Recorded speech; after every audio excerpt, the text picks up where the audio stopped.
संजय राऊतांनी आज जे विधान केलंय की लालबागचा राजा फक्त अमित शहांना पावतो, मराठी माणसांना नाही, असं म्हणणं म्हणजे त्या गणपती बाप्पाच्या चरणावरती डोकं टेकवणाऱ्या करोडो गणेश भक्तांचा अपमान आहे.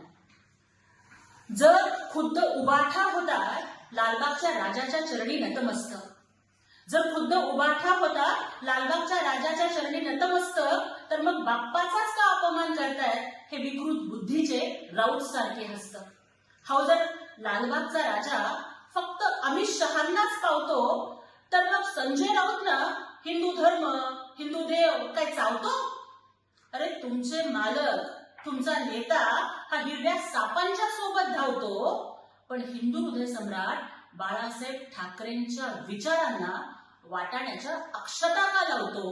हा प्रश्न राऊत तमाम महाराष्ट्रातली जनता तुम्हाला विचारत आहे.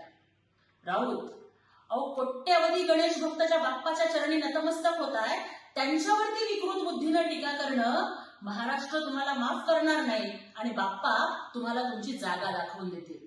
आणि तुम्ही जे म्हणताय ना की तुम्हाला गणपती बाप्पा पावत नाही, अहो तुम्ही रोज मांस, मटण, मच्छी खाऊन दगडूशेठ हलवाई गणपतीच्या दर्शनाला जाणाऱ्यांच्या संगतीमध्ये बसताय, मग बाप्पा कसा पण तुम्हाला पावणार?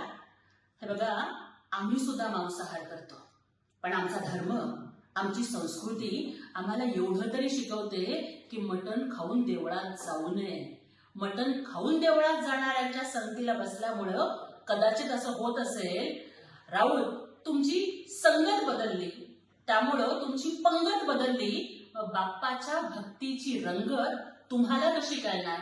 आणि तुम्ही ही जी टीका करताय ना की देव पावत नाही वगैरे वगैरे, अहो आमचे संत महंत सांगून गेले की मने नाही भाव, पण देवा मला पाव.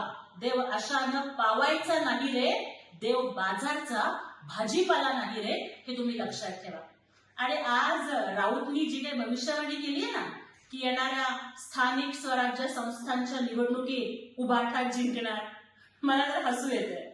जिंकणं सोडा हो, तुम्हाला सगळ्या जागांवर उभे करायला उमेदवार मिळणार नाहीत.